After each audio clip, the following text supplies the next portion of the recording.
지난주에 설교 기억나세요? 사도 바울이 산헤드린 공회 정식 재판에 갔는데 대제사장이 실수했어요. 나는 양심을 따라 하나님을 섬겼다 그러니까 저 입을 치라. 바울도 가만히 있지 않고 하나님이 너를 치실 것이다. 사도 바울이 나는 바리새인이라고 부활을 증거하다 신문 받는다고 얘기하니까 바리새파 사람들과 사두개파 사람들이 서로 싸우고 물고 야단 나가지고 재판이 파경으로 끝났던 것을 우리는 기억하고 있습니다. 그렇다고 해서 사도 바울 죽이는 것을 포기할 유대인들이 아닙니다. 오늘 말씀에 보면은 암살단을 조직해서 바울을 암살하기로 계획하고 실행에 옮기는 것을 보게 됩니다. 12절 말씀 우리가 성경 봉독 안 했으니까 제가 천천히 읽어볼게요. 날이 새매 재판받고 잠자고 그 이튿날입니다. 유대인들이 당을 지어요. 당을 짓는 거예요. 성경에 보니까 당 짓지 말라고 했거든요.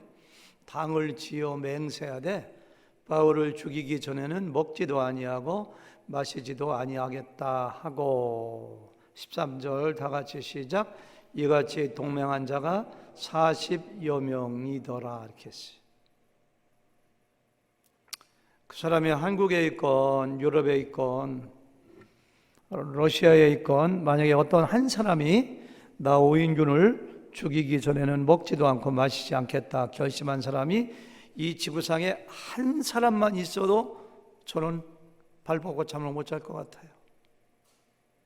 1대 40 그들은 준비하고 중무장하고 이 바울의 마음이 어땠을까요?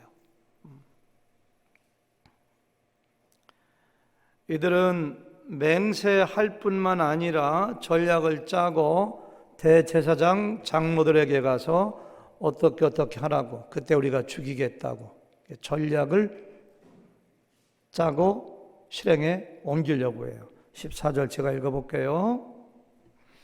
대제사장들과 장로들에게 가서 말하되 우리가 바울을 죽이기 전에는 아무것도 먹지 않기로 굳게 맹세하였으니 15절입니다. 이제 너희가 누구예요? 대제사장들과 장로들이죠. 산헤드린 공회 회원들. 당신들은 그의 사실을 더 자세히 물어보려는 척하면서 바울이 잘못됐다는 걸 더 많이 알아보려는 척하면서 공회와 함께 천부장에게 청하여 바울을 너희에게로 데리고 내려오게 하라. 재판을 하겠다고 어제처럼 싸우지 않겠다고 알아볼 게 있다고 바울을 데려와 달라고 가서 천부장에게 부탁하라. 우리는 이러한 모습에서 사도 바울이 옛날 모습을 봐요. 사도 바울은 예수님 만나기 전에 스데반을 죽이는 데 앞장섰고 예수 믿고 구원받은 사람들을 잡아서 감옥에 가두고 죽이는 데 가장 열심이었던 사람입니다.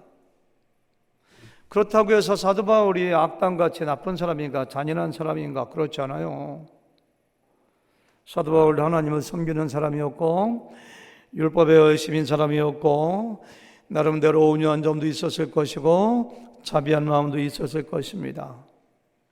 여기는 40명도 마찬가지예요. 한 사람 한 사람 개인으로 보면 인정도 많고 율법에 열심이고 하나님 사랑하고 선한 사람이었을지 몰라요. 그런데 왜 이렇게 이 사람들은 40명이 하나가 되어 당을 지어서 바울을 죽이기 전까지는 먹지도 않고 마시지도 않겠다고 그런 잔혹한 면을 보여줄까? 두 가지 이유를 발견했습니다. 첫 번째는 하나님의 뜻에 대한 오해입니다. 예수 믿는 바울을 죽이는 것이 하나님이 기뻐하는 거라고 생각했어요. 여러분, 하나님의 뜻을 잘못 알아서 잘못된 열심 내는 사람들이 얼마나 많은지 몰라요. 이단들도 마찬가지고요. 교회가 분열하고 싸울 때도 마찬가지고요. 다 자기들이 옳다고 생각하고 자기들이 하나님의 뜻대로 한다고 생각해서 잘못된 열심을 내는 거예요. 우리 그와 같은 함정에 빠지면 안 됩니다.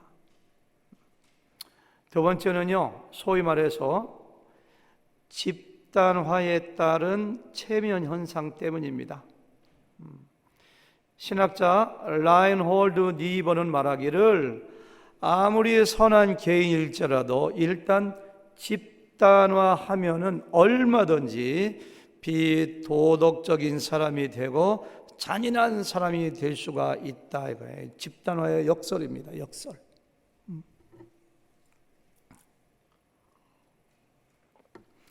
혼자 개인이 있을 때는 착해요.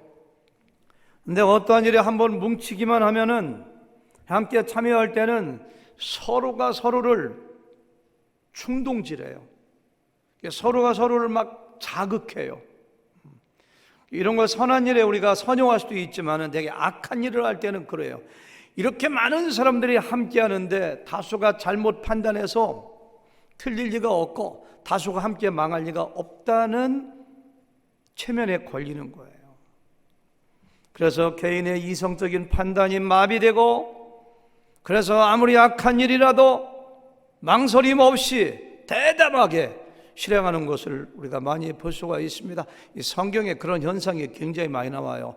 고라 다단의 반역. 하나님이 세우신 모세를 반역해요. 고라와 다단같이 지도자가 함께 하는데 잘못될 리가 없어.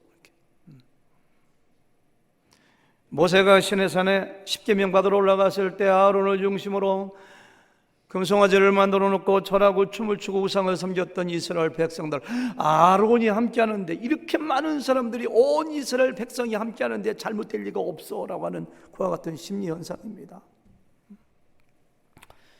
민수기 25장에 나오는 이스라엘 남자들이 모압 땅에 가서 모압 여자들과 단체로 음행에 참여하고 하나님께 심판받았던 일, 너도 나도 그냥 남자들이 우르르 몰려가서 우상 섬기고 여사제들과 온갖 나쁜 짓을 다 해요.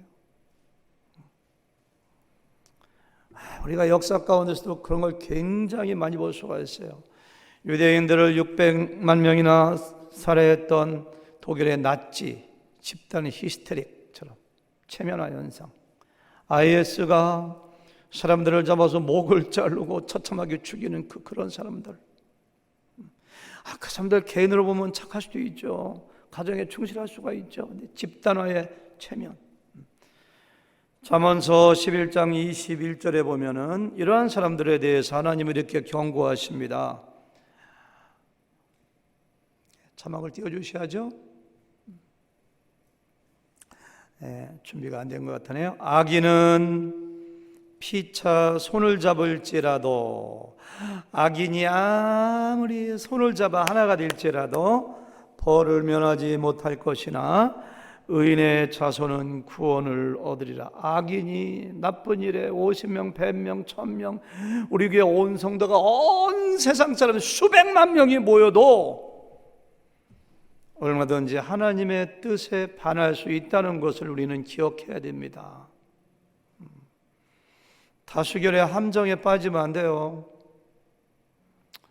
우리가 어떤 일을 결정할 때 하나님의 뜻을 구하면서 토론도 하고 자기 의견도 얘기하고 때에 따라서는 다수결을 사용할 때도 있습니다. 저희 교회 안수집사님들 14분과 함께 제가 교회를 상의할 때 처음에는 어떤 안건을 내놓고 서로가 하나님의 뜻이 무엇인가 알아가기 위해 서로 의견을 막 얘기해 서로가 들어요. 이래도 좋고 이래도 좋을 때는 저는 다수결로 결정해요. 그러면 한번 손들어 보실까요? 이렇게 결정해요. 조금 더 중요하면 저는 3분의 2 이상 천상하면 결정해요. 근데 어떤 일에 대해서는 정말 중요하다고 생각하면은 만장일치가 되기 전까지는 한 달 동안 더 기도해 봅시다. 저는 이렇게 결정해요. 다수결이라고 해서 하나님의 뜻이 아닙니다. 정말로 중요한 것은 얼마나 많은 사람들이 함께하느냐, 얼마나 많은 사람들이 여기에 동조하느냐가 아니라 하나님의 뜻이 무엇이냐, 이렇게 중요해요. 단 몇 사람만 제외하고 천하 모든 사람이 가는 길이라 할지라도 그 길이 하나님의 뜻을 거스리는 악한 길이라면 하나님은 반드시 심판하시고 징계하십니다. 노아의 홍수 때는 노아의 가족에는 모든 세상의 사람들이 홍수에 징계받았어. 소돔과 고모라는 롯과 그의 딸 애에는 모든 사람들이 유황불에 심판받았어. 여러분, 교회가 분열할 때, 저는 옛날에 평신도 때 싸우고 분열되는 교회 다녔던 적이 있습니다. 무섭습니다. 1000명 되는 교회였었는데 반으로 딱 갈라져가지고 몸싸움하고, 정말 제가 설교에서 이런 얘기 하기 싫은데요, 외부에서 조직폭력배까지 동원하고 서로가 하나님의 뜻이래. 그때 제가 받은 상처는 말도 못해요. 서로가 자기가 옳대요. 그게 뭔지 아세요? 집단화에 따른 체면현상이에요. 싸우는 것 자체가 잘못된 거지. 저 그때 어린아이도 30대 초반인데도 이렇게 생각했어요. 그 싸우는 사람들 중에서도 우리가 잘못해서 우리가 나가게 했습니다. 예배 그런 사람이 더 옳다, 그렇게 생각했어요. 저는요, 그때도.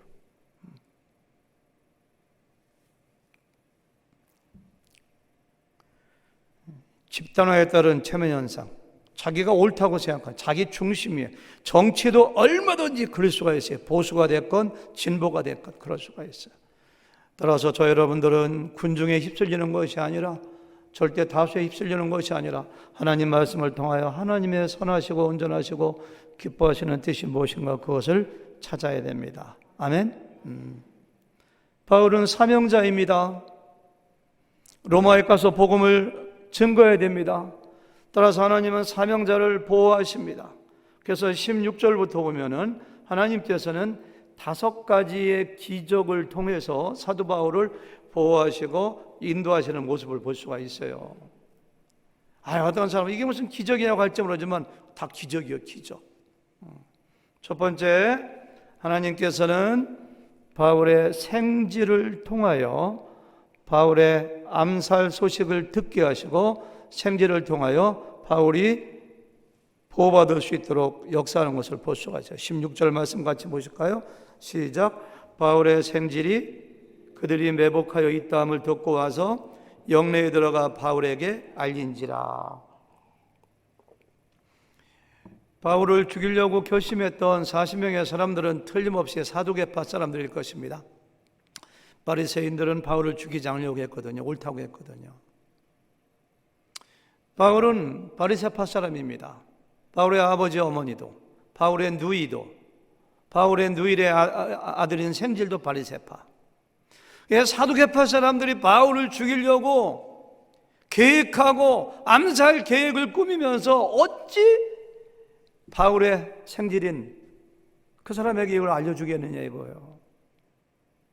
생질이 어떻게 알게 되는지 안 나와 있어요. 근데 기가 막힌 방법으로 하나님께서 생질로 하여금 이 정보를 알게 했어요. 생질은 어떡하지, 우리 외삼촌 죽으면 어떡하지, 그렇게 하지 않고 감옥에 있는 바울을 면회해가지고 이 아이를 알려줘. 이것도 기적입니다. 기적. 여러분들과 저는 우리 생애 가운데 일어나는 아무리 작은 일도 저는 절대 우연이 없다고 믿어요. 다 하나님께서 하시는 거예요. 하나님께서. 이 정보가 바리새파 사람인 생질에게 들어간 것이 우연입니까? 그게 기적이지, 기적. 여러분들 2절에 나와 있는 것도 기적이고요, 살아계신 것도 기적이고요, 다 그 목장에 가신 것도 기적이고요, 다 하나님의 계획하에서 하나님의 인도, 하나님의 절대 주권과. 두 번째, 하나님께서 바울에게 지혜를 주셔가지고 바르게 판단할 수 있는 기적을 베풀어 주세요. 17절입니다. 제가 읽어보겠습니다. 바울이 한 백부장을 청하여 이르되, 바울이 감옥에 갇혀 있잖아요. 지키는 경비가 있으면 백부장 좀 불러주시오. 백부장은 불러요. 이 청년을 천부장에게로 인도하라. 그에게 무슨 할 말이 있다 하니. 자기를 죽이려고 하는 사람들이 40명 있다는 얘기를 듣고 바울이 볼 수 있는 반응은 2가지입니다. 하나님이 보여주실 거야, 괜찮아, 난 아무것도 안 할 거야, 그냥 천만전한 방법도 있고, 그렇죠? 또 한 가지는 노심초사하면서, 하나님 하루라도 잠을 편히 잘 날이 없네요, 왜 또 나를 이렇게 하나님 원망하고 불평하고 낙심할 수도 있어요. 근데 바울은 그렇게 하지 않았어요. 하나님이 여러분과 저를 보여주시고 인도해 주시면 우리가 할 일은 해야 돼요. 예배하러 왔는데 코로나 걸리겠어, 괜찮아, 마스크 벗어. 그러면 안 돼요. 우리가 할 일은 해야지. 방역도 하고 마스크도 끼고. 저도 다음 주에 가서 코로나 검사할 거예요. 우리 교육생 전부 다 가요. 제가 혹시 기침하면 그냥 막 여러분들 불쾌할까 봐 제가 걸리지 않았다는 걸 보여주려고 생각합니다. 그렇죠? 우리 할 일은 해야지. 사도 바울은 낙심하지도 않고 안심하지도 않고 침착하게 하나님이 주신 지혜를 가지고 여보시오 백부장, 이 청년을 천부장에게 인도하세요. 천부장이 이 문제 해결해야 되거든요. 하나님이 도와주시고 함께하지만 우리 각자 해야 될 일 해야 됩니다. 아멘. 바울이 이렇게 반응한 것도 기적입니다. 기적. 저는 그렇게 봐요. 세 번째, 하나님께서 백부장의 마음과 천부장의 마음을 움직여 주세요. 바울은 죄인입니다. 백부장이 보기에 죄인은 아무것도 아닙니다. 죄인이 불러가지고 천부장에게 이 청년 데리고 가라는데 심부름 시키는 건데 기분 나빠서 내가 왜? 귀찮아. 나 지금 쉬어야 돼. 안 할 수도 있거든요. 그런데 마치 상관에 지시받는 것처럼 알겠습니다 하면서 생지를 데리고 천부장에게 가요. 천부장이 그 소식 듣고서 아이고 귀찮은 존재인데 바울 내 손으로 죽일 수도 없고 그래 나 모르는 척하고 유대인 손에 죽게 두지 뭐 그렇게 할 수도 있어요. 근데 그렇게 안 해요. 천부장이 살려줘요. 그 대목을 읽어볼까요? 18절 다 내용 들었으니까 쉽게 이해가 될 겁니다. 자막을 보시고 천부장에게로 데리고 가서 이르되 누가? 백부장이 순종한 거예요. 제수 바울이 이거 봐. 제수 바울이 그냥 바울이 아니요. 제수 바울이 제수는 사람 취급 못 받습니다. 제수 바울이 나를 불러 이 청년이 당신께 할 말이 있다 하여 데리고 가기를 청하였나이다 하매 천부장이 그의 손을 잡고 물러가서 조용히 묻되 내게 할 말이 무엇이야? 천부장이 그 제수 어지간히 귀찮게 하네 안 들을 겨 가 이렇게 할 수도 있거든요. 근데 생질에 손을 잡고 따로 방에 들어가서 뭔데? 물어보는 거예요.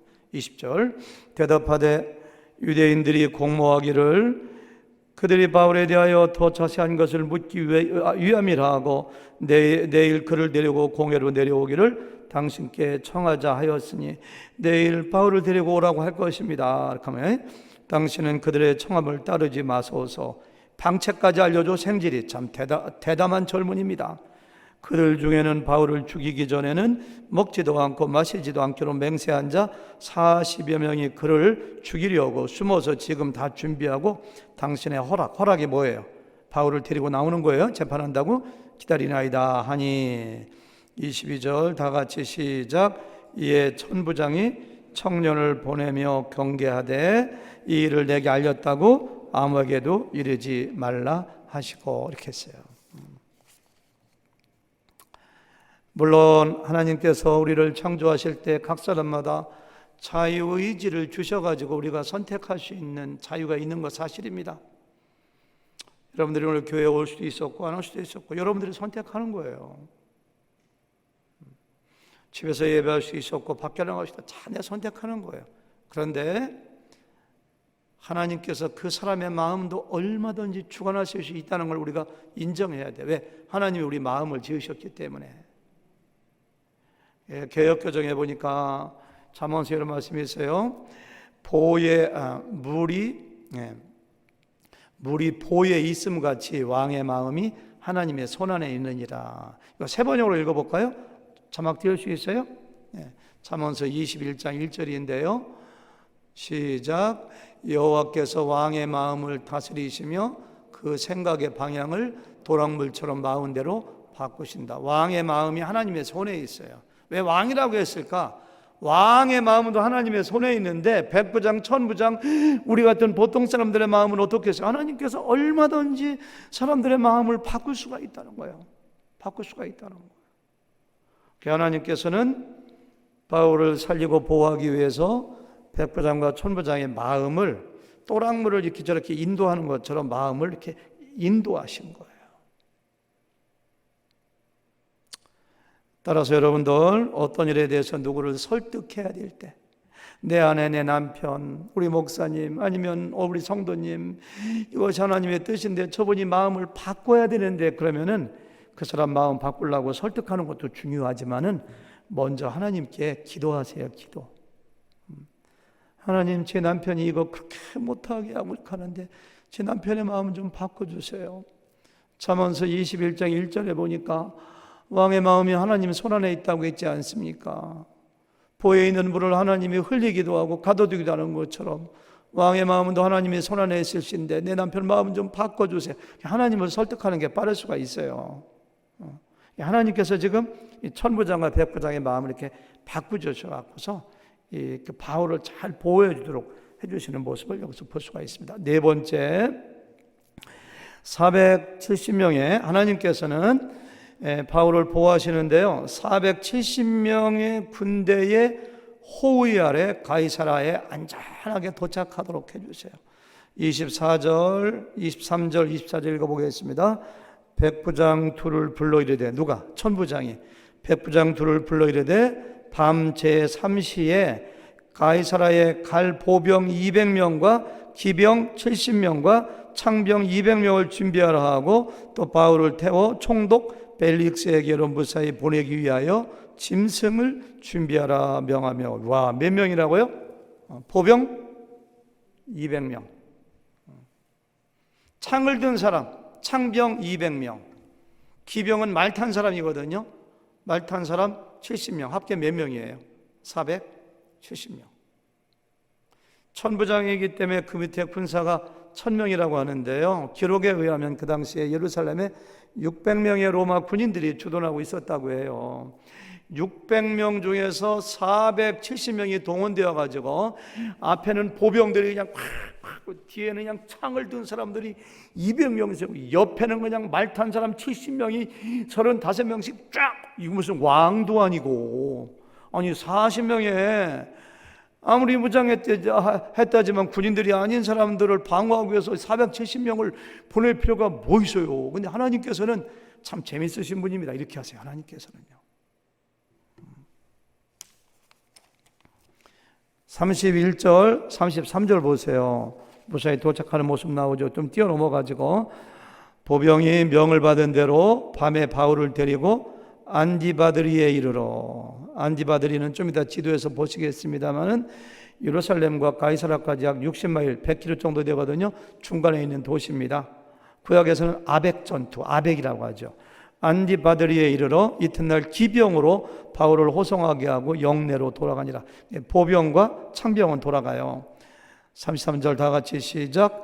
그들이 가이사라에 들어가서 편지를 총독에게 드리고 바울을 그 앞에 세우니. 이렇게 돼 있어. 지도 잠깐 보여줄 수 있는가요? 지도를 보면 좋습니다. 너무 작아서 안 보이는데 밑에 별 표시한 것이 예루살렘, 중간이 안디바드리, 그 다음에 저 위에가 가이사라, 서북쪽으로 100km, 약 60마일 정도. 안디바드라까지는 이제 위험지대는 벗어났다고 해서 보병과 창병은 돌려보내고, 누구? 기병 70명이 가이사라까지 인도하는 모습을 여기서 이렇게 보게 돼요. 물어봐야 돼요. 우리는 좀 너무하지 않아요? 40명 방어하는데 밤 3시에 출발했거든요. 밤 3시면 지금 9시입니다. 로마 시간에 우리가 6을 둬야 되죠. 밤 9시에 지도새도 모르게 출발하는데, 그저 한 50명이나 60명 이렇게 해서 보내면 되는 거지. 아니면 무장잘한 전투 잘하는 대여섯 명 보내면 되는 거지. 왜 하나님께서는 470명의 로마 군인을 딸려 보내서 호위해서 이렇게 보내게 하셨는가? 이거 제가 던진 질문이에요. 하나님은요, 로마 군대가 아니더라도 얼마든지 천군 천사를 통해서 바울을 보호할 수가 있었어요. 시편 34편 7절에 보니까요, 하나님은 하나님을 경외하는 자에게 천군 천사를 보내서 지키신다고 했거든요.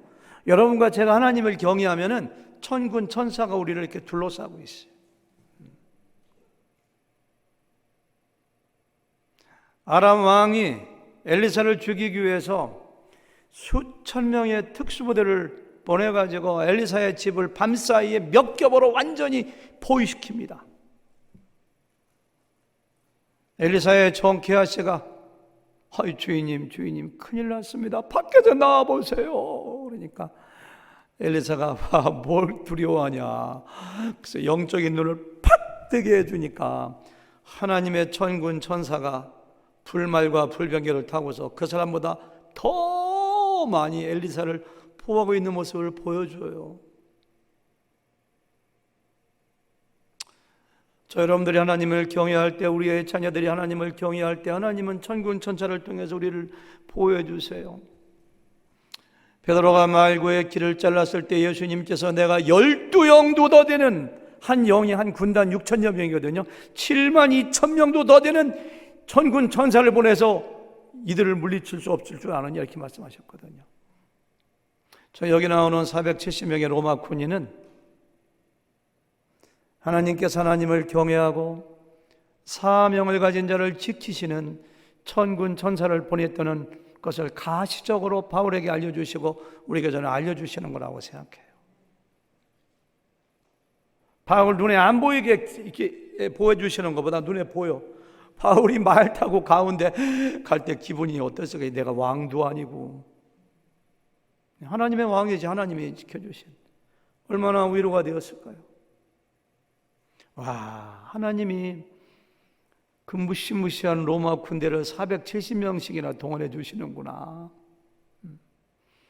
그전에도 죽을 고비가 많이 있었지만 군대가 동원되지 않았다 할지라도 천군 천사가 감옥문도 열리게 해주시고 지진도 나게 해주시고 수없이 구해주셨거든요. 하양 돌로 때려가지고 죽은 줄 알고 버릴 때도 아마 천군 천사가 돌멩이 때릴 때 딱 막아줬을 것 같아요. 그냥 천군천사가 돌멩이 다 막아줬어요. 그러니까 안 죽었지. 기절만 살짝 하고. 오늘은 뭐예요? 하나님이 보호하시는 것을 가시적으로 눈에 보이게 보여주시는 거예요. 여러분들이 위기 가운데 힘들 때 있으면은 이 모습을 기억했으면 좋겠어요. 제수 바울을 호송하는데 470명이 앞뒤에서 완전 무장해서 보여주시는 것처럼 하나님이 나를 보여주셔. 왜? 내가 하나님의 자녀이기 때문에, 내가 사명자이기 때문에. 바울이 간 곳이 가이사라입니다. 가이사라가 어떤 곳인가요? 사도 바울이 3차 전도행을 마치고 투로를 통해서 가이사라에 갔을 때 4명의 예언자 딸을 가진 빌립의 집에 머물었잖아요. 거기에 아가보라고 하는 선지자가 와가지고 바울의 허리띠를 풀러가지고 바울을 자기를 꽁꽁 묶으면서 하나님께서 이 띠의 주인을 예루살렘에서 결박하리라.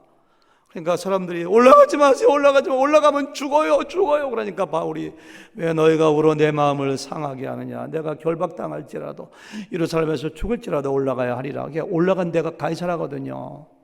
빌립과 빌립의 4딸과 거기 있는 사람들이 바울이 이렇게 안전하게 온 것을 보고 470명의 군대에 의해서 호송되어 온 것을 보고 와, 하나님을 얼마나 찬양했는가. 하나님께 영광 돌리고 그들에게 기쁨을 주고 정말 또 바울로 하여금 위로받게 하시려고 하나님은 너무너무 재미있으신 분입니다. 5번째, 하나님께서는 천부장으로 하여금 벨릭스 총독, 가이사라에게는 총독 본부가 있거든요. 옛날에 헤롯 대왕이 그 도시를 세우고서 시저 왕, 가이사라, 시저 똑같은 이름인데요. 그 황제, 로마 황제에게 아부하고 아첨하기 위해서 이름을 가이사라라고 줬는데 거기 총독 본부가 있고 군대 본부가 있습니다. 근데 그 벨릭스 총독에게 편지를 써가지고 바울은 죄가 없는데 이렇게 그래. 여러분, 이와 같은 역설이 어디 있습니까? 제수를 보내면서 죄가 없던데요 이렇게 하는 거예요. 이게. 이것도 기적이지, 기적. 같이 읽어볼까요? 25절. 또 이 아래와 같이 편지하니 일러스되, 천부장이 편지 쓴 겁니다. 글라우디오 루시아는, 이 천부장 이름이 여기 나오네요. 그렇죠? 천부장은 글라우디오는 로마식 이름이고 루시아는 헬라식이기 때문에 이 천부장은 본래 그리스 사람이었는데 로마 시민권자가 됐다 이렇게 할 수가 있죠. 학자들이 이렇게 얘기해요. 글라우디오 루시아는 총독 벨릭스 가깝게 문안하나이다. 이 사람이 유대인들에게 잡혀 죽게 된 것을 내가 로마 시민인 줄 들어 알고 군대를 거느리고 가서 구하여다가 반은 사실이고 반은 거짓말입니다. 로마 군대 가서 구해준 건 사실이지만 로마 시민인 줄 알고 구해준 게 아니라 나중에 알았지, 그렇지? 28절, 유대인들이 무슨 일로 그를 고발하는지 알고자 하여 그들의 공회로 데리고 내려갔더니 29절 나같이 시작. 고발하는 것이 그들의 율법 문제에 관한 것이요 한 가지도 죽이거나 결박할 사유가 없음을 발견하여. 죄가 없으면 석방하지 못담시 아프냐. 제소를 보내면서 죄가 없습니다. 이것도 기적이지. 그러니까 편지를 써서 보내는 거예요. 30절, 그러나 이 사람을 해하려는 간제가 있다고 누가 내게 알려주기로 또 당신께로 보내며 또 고발하는 사람들도 당신 앞에서 그에 대하여 말하라 하였나이다. 얼마 있다가 이 사람을 죽이려고 하는 사람들도 보낼 테니까 재판을 해 주십시오. 이렇게 지금 얘기하면서 보내는 거예요. 여러분 꼭 기억하세요. 사명을 가진 자, 하나님의 자녀를 하나님은 반드시 보호해 주시고 인도해 주십니다. 사도 바울이 로마 끝까지 가서 복음을 증거하는 것은 하나님이 정하신 것이 하나님의 뜻입니다. 그런 사명자가 40명의 잘못된 열심을 가진 사람들에 의하여 죽임을 당한다면 우리가 흔히 하는 말로 하나님에게 손해지요, 하나님께 쓰임받을 사람인데, 이것이 우리에게 주는 가장 큰 교훈이에요. 교훈. 자기의 사명을 발견해야 돼요. 제가 지난주에도 얘기했습니다만 내가 왜 사는가 그 이유를 알아야 돼요. 사명 없이 살아가는 사람들은 짐승과 똑같아요. 짐승만도 못하지. 돼지도 사명이 있는데, 잔치 때 쓰임 받으려고. 소도 사명이 있는데 일해야 되니까요. 닭도 사명이 있는데 새벽에 꼬꼬닥 울어서 잠도 깨우고 알도 놔야 되니까요. 젖소도 사명이 있는데 당신의 사명이 무엇인가요? 왜 사시는가요? 말씀 안에서, 주님 안에서 사명을 발견하면은 그것이 우리의 마음을 굉장히 이렇게 안정을 하나님이 지켜주신다. 오늘 말씀에서 5가지 기적을 통해서 구해주시는 겁니다. 사랑하는 성도 여러분, 그럼에도 불구하고 우리는 본문의 말씀을 해석하고 적용함에 있어서 여기서 끝나서는 안 됩니다. 만약 사도 바울이 하나님, 나를 죽이기 위해서 먹지도 않고 마시지도 않는 40명의 암살단을 따돌리고 하나님의 놀라운 기적 가운데 여기까지 인도하시고 살려주시니 할렐루야, 하나님 감사합니다, 감사합니다. 사도 바울이 이렇게 했을까요? 저는 그렇지 않다고 봐요. 오늘 말씀이 우리에게 주는 메시지가 있다면 단순히 이런 차원이 아닙니다. 하나님께서 단지 바울을 살리는 것이 목적이라면, 바울을 보호하시는 것만이 목적이라면 아무도 모르게 조용히 갈릴리라든가 저 사마리아라든가 예루살렘 그들의 영역이 미치지 않는 곳에 살짝 가서 풀어주면 되는 거예요. 근데 와, 가이사라, 왜 하필이면 가이사라로 갔는가?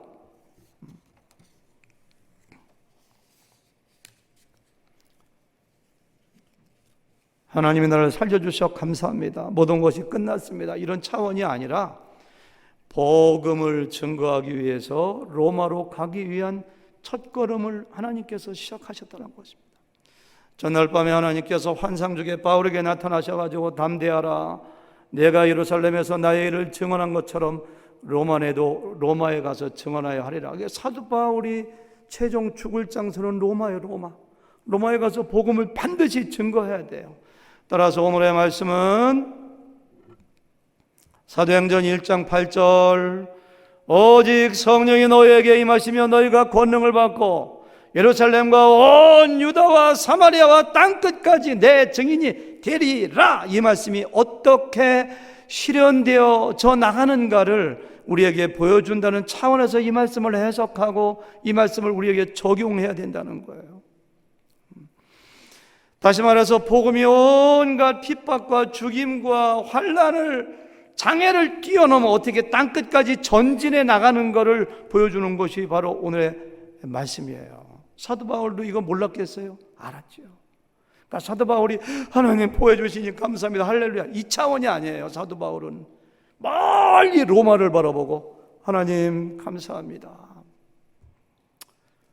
저렇게 나이가 들었는데, 제가 노년인데, 몸도 약한데 로마의 복음 증거하는 일에 저를 사용하신다니, 마지막 불꽃처럼 저를 사용하신다니, 저는 그게 감사합니다. 어디 가서 한번 죽어도 죽는 것일진데 하나님 저를 사용하시니 감사합니다. 저는 이것이 사도 바울의 생각이었고 안목이었다고 저는 생각해요. 사명 가졌으니까 보여주시다, 이 차원이 아니에요. 사랑하는 성도 여러분, 우리가 주님의 일을 할 때 작은 일이건 큰 일이건 여러 가지로 섬기는데요, 내가 하나님께 쓰임받는다는 사실로 하나님께 감사하고 감격해야 돼요. 여러분들 뭐 주보를 와서 접기도 하시고 목자도 하시고 목녀도 하시고 부장도 하시고 요즘에 우리 교회 여러 가지 재정 때문에 뭐 집사님들 많이 뭐 어제 보니까 감사도 하시고 꽃꽂이도 뭐 하시고 우리 장로님 여기다 포도주도 갖다 놓으시고 여러분 하나님 앞에서 쓰임 받는 게 큰 일이 어디 있고 작은 일이 어디 있어요? 은사 따라 하나님께서 다 우리에게 사명 주셔 하시는 거죠. 그런 일을 할 때 감사하셔야 돼요. 감사하셔야 돼요. 내가 쓰임 받는다는 것 때문에 사람들에게 인정받고 내가 교회에서 뭔가 중직자를 맡았고 그런 것 때문이 아니라 이름 없이 빚도 없이 작은 곳에서 쓰임 받는다는 그것 때문에 감사하고 감격하는 것, 그것이 오늘 말씀을 통해서 우리에게 하나님께서 저는 주시는 말씀이라고 생각해요. 쓰임 받으셔야 돼요. 쓰임 받으셔야 돼요. 우리 조진석 집사님 하나님께 얼마나 감사하세요? 얼마나 바쁘신 분이에요. 대학에서 강의하시는 하고 근데 금요일에도 주일에도 그냥 찬양인도 막 하고 반주하시는 분도 마찬가지고요. 안내하시는 분도 마찬가지예요. 얼마나 감사해요. 조 집사님 그런 감사가 있으시죠? 대답을 안 하시는 것 같아요. 아멘. 그렇죠? 그걸로 감사해야 돼요. 저는 사도 바울의 마음속에 그런 게 있었다고 생각해요. 마지막으로 또 한 가지는요. 34절 35절 읽고 얘기할게요. 다 같이 시작. 총독이 읽고 바울더러 어느 영지 사람이냐 물어 길리기아 사람인 줄 알고 35절 혼자 읽을게요. 이르되 너를 고발하는 사람들이 오거든 내 말을 들으리라. 그 다음이 중요해요. 헤롯 궁의 그를 지키라 명하니니. 이렇게 해서 지키라. 옛날에는 궁전 밑에 지하에 가면 감옥이 있어가지고서 이 반역죄를 지었다든가 중죄인들을 거기 가두거든요. 헤롯 궁에도 지하에 감옥이 있어요. 참 바울 입장에서는 너무너무 야속할 거예요. 하나님 어떻게 나는 가는 곳마다 감옥입니다. 입니까? 어제도 그냥 재판받고 예루살렘의 군대 영내에 감옥에 있었는데 여기도 어디 감옥입니까? 차디찬 감옥에 저를 가두사니요. 한번 좀 침대에서 따뜻한 이불 덮고 자면 안 되나 이렇게 얘기할 수 있겠죠. 사명자는 불편합니다. 사명자는 때로는 희생도 해야 돼요. 꼭 기억하세요. 지금 사도 바울에게 있어서 헤롯궁의 감옥처럼 안전한 데가 없어요. 어쩌냐게 예루살렘에 있을 때도 감옥에서 풀려나가지고 어느 성도의 따뜻한 집에서 침대에서 자고 있었다면 40명의 암살단에 의해서 무참하게 살해됐을 것입니다. 가장 안전한 곳이 군대 영내의 감옥. 여기도 마찬가지예요. 사랑하는 성도 여러분 기억하세요. 우리가 예수님 믿고 거듭나서 하나님의 자녀가 되었다면 더 나아가 하나님으로부터 작은 일이건 큰 일이건 사명을 가진 자라면 하나님께서 머물게 한 그 자리가 가장 안전한 자리요 가장 복된 자리라는 사실을 기억하셔야 됩니다. 제가 설교를 여기를 막 쓰다 보니까 찬송가 438장이 자꾸 입에서 나오더라고요. 내 영혼이 은총 입어 중한 재짐 벗고 보니 슬픔 많은 이 세상도 천국으로 하도다. 3절 다 같이 시작. 높은 산이 거친 들이 초막이나 궁궐이나 내 주 예수 모신 곳이 어디나 하늘나라. 할렐루야 할렐루야 찬양하세. 내 모든 죄 사함받고 주 예수와 동행하니 그 어디나 하늘나라.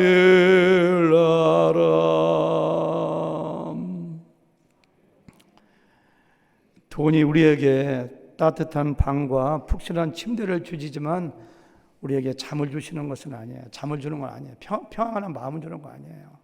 하나님이 함께 하시는 곳이 초막이나 궁궐이나 감옥이나 어디든지 거기가 천국이에요. 사명받은 자를 하나님이 잡고 계세요. 하나님이 함께 하세요. 거기가 천국이에요. 천국.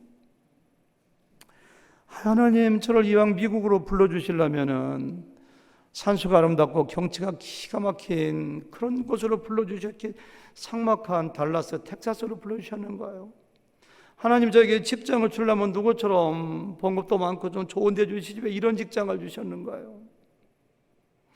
하나님, 왜 이와 같은 지옥 같은 집에 언제까지 저를 머물게 하실 건가요? 하나님, 저를 언제까지 깝깝한 병원 속에 가둬놓을 것인가요? 그 뜻을 다 몰라요. 그러나 하나님께서 거기 있게 하셨다면 거기가 가장 안전한 장소에 복된 자리라는 걸 꼭 기억하셔야 돼요. 베드로는 언제 죽을지 모르는 무서운 감옥에서도 거기가 천국에 되어서 그냥 콜콜 천사가 와서 발로 차서 깨울 때까지 잠을 잤어요. 그럼 평안이 어디서 오는 걸까요? 바울과 실라는 무서운 채찍에 맞고 차디찬 빌립보 감옥에 갇혀서도 찬송을 부르며 하나님을 찬양하고 기도했습니다. 여러분 꼭 기억하세요. 주님이 함께 하시는 곳이 천국입니다. 사명자와 함께 하시는 하나님, 그분이 함께 하실 때 거기가 가장 복된 자리이고 안전한 자리입니다. 우리가 자꾸 좋은 환경, 편한 환경으로 나가려고 노력하기보다는 물어봐야 돼요. 내가 주님과 함께 있는가? 내가 사명자의 자리에 있는가? 하나님의 거룩하시고 온전하시고 기뻐하시는 뜻 가운데 내가 서 있는가? 그게 중요해요. 그게 중요해요. 우리 모두가 그런 사람 되시기를 주님의 이름으로 축원합니다. 하나님 감사합니다. 오늘 말씀을 통해서 내가 어떠한 마음으로 어떻게 살아갈 것을 알려주시니 참으로 감사합니다. 사명을 깨닫는 사람 되도록 인도하여 주시옵소서. 하나님이 나와 함께 하시기를 원하기보다 내가 하나님과 함께하는 사람 되도록 축복하여 주시옵소서. 초막이나 궁궐이나 어느 곳에 있든지 그곳이 나에게 하나님 나라 천국 되는 역사가 있어지게 도와주시옵소서. 감사하며 예수님의 이름으로 간절히 기도 올려 싸움나이다. 아멘.